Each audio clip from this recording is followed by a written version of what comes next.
Good morning, sir. Since the Brexit, you're no longer allowed to take certain foods to Europe, like meats, fruits, vegetables, fishes, those kinds of stuff. This has been the impact of Brexit so far. Paperwork, long delivery times and higher prices. Welcome to the Brexit, sir. I'm sorry. Oh my God. Britain's departure from the EU has triggered the biggest change in trade since it joined the bloc 48 years ago.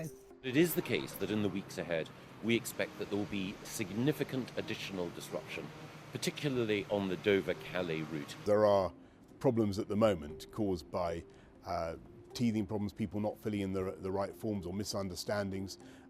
According to real-time truck movement data, freight volumes moving between the two dropped 38% compared with the same time in January last year. Here's why.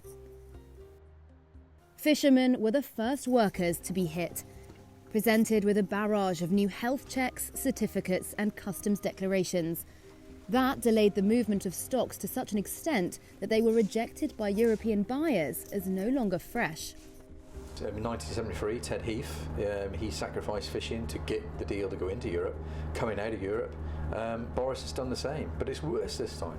Since then, other food producers, from cheese to high-end beef, have also been hit.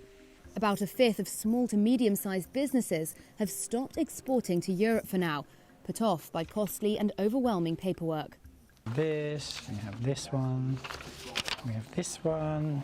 We are rebuilding supply chains already. You know, you're seeing these boats come from Rosslare. You're probably, there's some of the unaccompanied haulers already in advance of this, of increasing their fleet of trailers.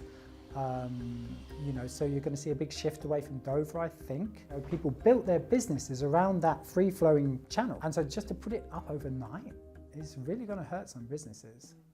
The friction is forcing some companies to rethink their supply chains, particularly British firms that risk tariffs by selling goods into the EU that were made from materials originally imported from Asia.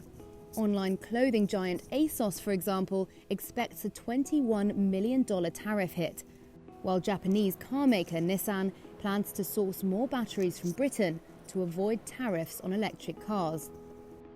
Probably the most obvious impact can be seen in the ports. Ireland used to ship via Britain as it was speedier, but large ferries are now shipping goods directly between the EU member and the rest of the bloc, cutting out paperwork and delays. In Ireland, gaps have begun appearing on supermarket shelves as retailers struggle to cope with the customs paperwork. It's a situation that could deteriorate after a 3-month grace period for Northern Ireland supermarkets expires.